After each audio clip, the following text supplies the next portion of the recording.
누가복음 22장 1절부터 13절까지 말씀입니다. 오늘 본문 말씀에도 보면 대제사장들과 서기관이 등장합니다. 대제사장들과 서기관들은 당시 종교 지도자들입니다. 일반 백성들에게, 일반 하나님의 백성들에게 하나님의 말씀에 대해서 가르치고 또 전수하고 또 그 말씀대로 시시비비를 가리는 그런 사람들입니다. 위치적으로 보면 상당히 중요한 위치에 있는 사람입니다. 법을 집행하는 것뿐만 아니라 하나님의 말씀으로 사람들의 신앙에 대해서, 일반 사람들의 삶에 대해서 시시비비를 가리는 사람이기 때문입니다. 이런 사람들은 중책이라고 우리가 보고, 적어도 하나님의 말씀에 민감할 뿐만 아니라 개인의 삶 속에서도 정말 내가 말씀대로 살아가고 있는지에 대해서 민감할 줄 아는 사람들이 되어야 합니다. 그런데 오늘 그러한 위치에 있는 사람들이 하는 행동을 보면 예수님을 죽이려고 합니다. 근데 죽이는 것을 그들이 어떤 타당한 이유를 대어서 죽여야 하는데요, 어떻게 하면 이 예수를 죽일 것인가, 그 방도를 궁책하고 있습니다. 어떻게 하면 이 예수를 쥐도새도 모르게 죽일 것인가, 소위 말하는 꼼수를 쓰고 있습니다. 왜냐하면 오늘 읽은 이 본문 말씀에 보면 2절 말씀에 보면요, 대제사장들과 서기관들이 예수를 무슨 방도로 죽일까 궁리하니 이는 그들이 백성을 두려워함이더라. 구약시대의 대제사장들과 또 종교 지도자들은 일반 백성들이 하나님의 말씀, 율법을 어길 때에 때로는 판결을 내리고 선고까지 내렸습니다. 그 율법에 위배된 그런 삶을 살았을 때에는 하나님의 말씀에 그 결판대로 사람을 돌로 쳐 죽이기도 하고 또 무서운 형벌까지도 집행을 한 사람들입니다. 예수님을 정말 죽여야 할 이유가 있다고 한다면 이들은 공개적인 재판을 하거나 정확하게 어떤 절차를 통해서 예수님을 죽이면 됩니다. 그런데 이 당시에 이 종교 지도자들이라고 하는 사람들이 그렇게 하지 못합니다. 이유는 백성들을 두려워하기 때문입니다. 많은 백성들이 예수님을 따르기 때문에 이 자리에서 백성들을 죽였다가는 후환이 두렵다는 겁니다.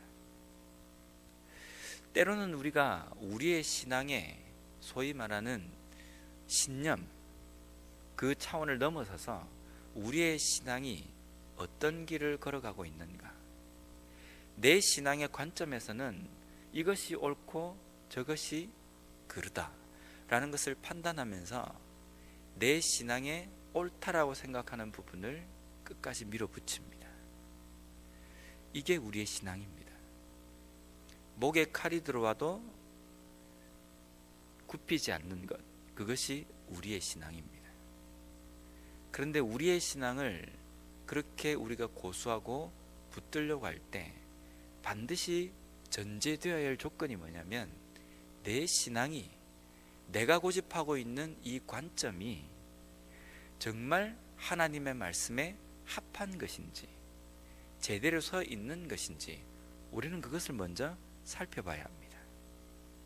내 나름대로 내 신앙이 옳다라고 생각하지만 그 신앙이 하나님의 말씀에 합하지 않은 것이라고 한다면 내가 고집하는 그 신앙이 온전한 신앙의 관점이 될 수 없고 똥꼬집이 될 수 있다는 겁니다. 대제사장들과 서기관들이 예수님을 죽이려고 하는 이유는 무엇 때문입니까? 말씀에 비추어 봐서 이 사람이 잘못된 행동을 하기 때문이다, 정말 그렇다고 한다면 백성들이 죽이려고 덤벼든다 할지라도 그들이 맡은 그 율법과 말씀대로 절차대로 하나님의 명령대로 이 일을 진행해야 합니다.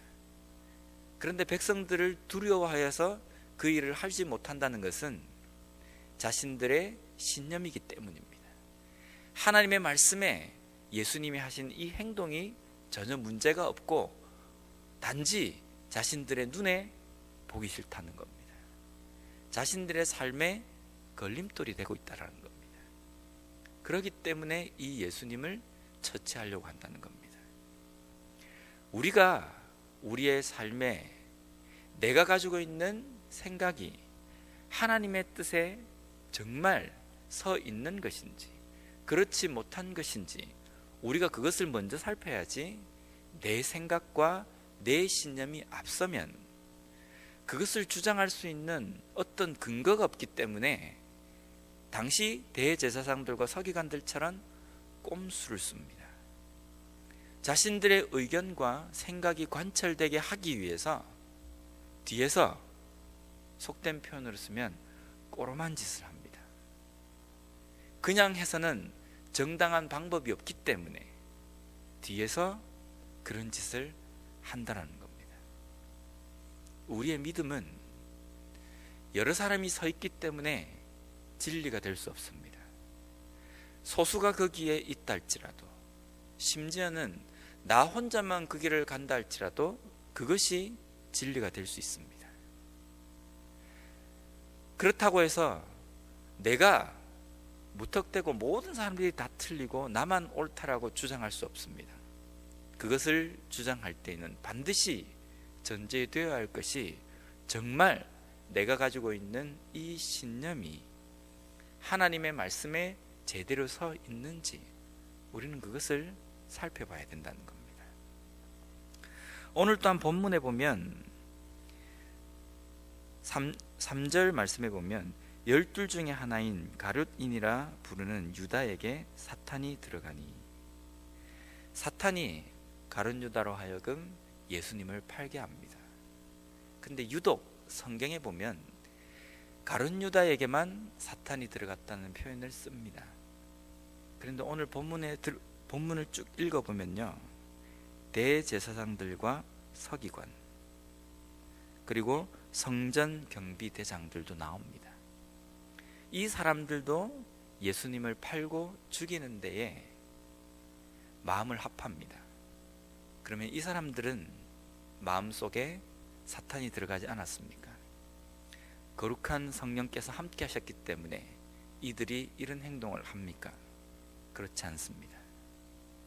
가룟 유다뿐만 아니라 대제사장들과 서기관들 그리고 성전 경비대장들, 이런 사람들의 마음 가운데에 사탄이 들어가서 예수님을 뒤에서 쑥덕쑥덕해서 음모를 해서 예수님을 죽일 방도에 마음을 하나로 합합니다. 참 무서운 일입니다. 왜냐하면 이들이 하나가 되면 못할 일이 없기 때문입니다. 종교 지도자들, 집행하는 사람들, 공권력이 있는 사람들, 이런 사람들이 함께 마음을 합해서 어떤 일을 도모한다고 한다면 모든 것이 다 되기 때문입니다. 때로는 우리의 위치가 상당히 중요합니다. 내가 어떤 위치에 있고 어떤 영향력에 있는지, 그렇기 때문에 내가 하는 행동에 대해서 책임도 있지만 때로는 내가 잘못했을 때에 그 일에 대한 엄청난 결과가 있다는 것을 우리는 명심해야 합니다. 그렇기 때문에 내가 하는 말 한마디, 때로는 하는 행동, 다른 사람들에게 큰 영향력을 줄 수 있다는 것을 우리는 깨달아야 합니다. 그래서 내가 하는 행동과 모든 것들이 정말 하나님께서 나에게 원하시는 행동인지, 말씀에 정말 합한 것인지 우리는 돌아볼 필요가 있다는 겁니다. 두 번째로 후반부에 보면 유월절에 대한 내용이 나옵니다. 유월절은 출애굽 당시에 하나님께서 이스라엘 백성들을 애굽으로부터 불러 나오실 때에 그 죽음의 사자로부터 이스라엘 백성들을 구한 그 일을 기념하게 하신 절기입니다. 이스라엘 백성들이 죽지 않고 애굽을 탈출하게 된 그날을 기념하는 기념절입니다. 이스라엘 백성들은 이 날을 지키고 기념을 하고 기억을 해야 합니다. 이유는 과거에 자신들의 조상들을 무사히 안전하게 애굽으로부터 탈출시키시고 또 가나안 땅까지 들어게 하신 하나님의 은혜를 생각하라는 겁니다.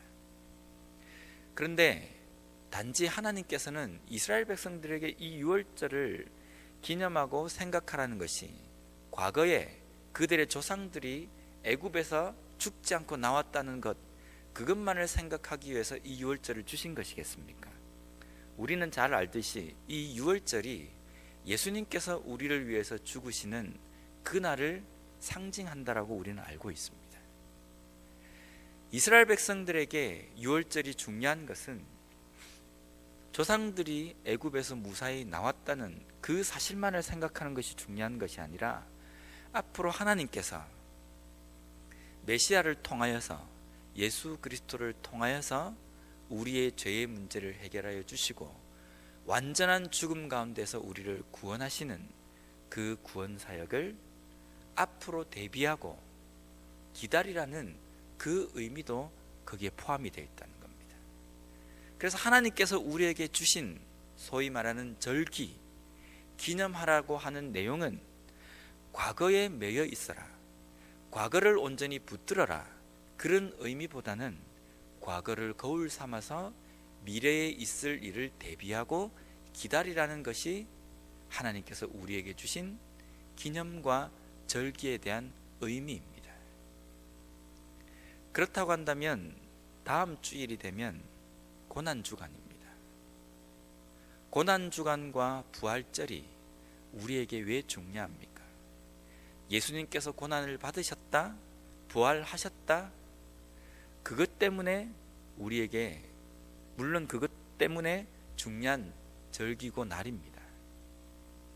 그것은 과거라고 한다면 그것을 통해서 우리에게 미래에 무엇을 준비하기를 원하십니까? 미래에 다시 오실 예수님을 생각하는 것이 중요합니다. 초림의 구원을 위해서 오신 예수님을 유대인들이 기억하고 생각해야 될 그 의무가 있었던 것처럼 우리에게는 다시 재림하셔서 이 땅을 심판하실 그 메시아, 그 예수님을 잊지 않고 대비하고 준비하는 삶이 이 부활절 가운데에 포함되어 있다는 겁니다. 만약에 과거에 그냥 집착해서 그 일에, 과거의 의미에만 우리가 생각을 두고 큰 비중을 둔다고 한다면 이스라엘 백성들처럼 유월절 행사에만 목을 매는 그러한 결과입니다. 유월절을 통해서 하나님께서 어떤 것을 예언하시고 말씀하시고자 원하시는지 그 뜻을 제대로 깨닫지 못하면 정말 그 유월절을 통해서 주시고자 원하셨던 그 메시아가 왔을 때에 대제사장들과 서기관들, 많은 백성들처럼 자기들의 손으로 그 메시아를 죽여버리는 그런 큰 실수를 범할 수 있다는 겁니다. 우리는 다시 오실 예수님을 준비하고 바라고 대비해야 합니다. 어떻게 하는 것이 그 다시 오실 예수님을 기다리고 준비하는 것인지 우리는 잘 압니다. 모르지 않습니다. 근데 그 아는 것으로 끝나는 것이 아니라 정말 그 주님을 온전히 기다리는 삶으로서 오늘 하루도 내가 어떻게 살 것인지 그 각오와 결단이 중요하다는 겁니다. 오늘 하루도 우리에게 주신 이 하루를 하나님의 말씀을 온전히 순종하며 하나님께서 우리에게 주신 부활이라는 의미, 십자가의 그 구원의 사역의 의미를 다시 한번 깨달음으로 말미암아 대제사장들과 서기관들처럼 정말 그들이 기다리고 있던 메시아가 왔을 때에 알아보지 못하는 어리석은 삶이 아니라 그 예수님을 알아보고 제대로 준비한 그런 삶을 살아가는 우리 모두가 되었으면 좋겠습니다.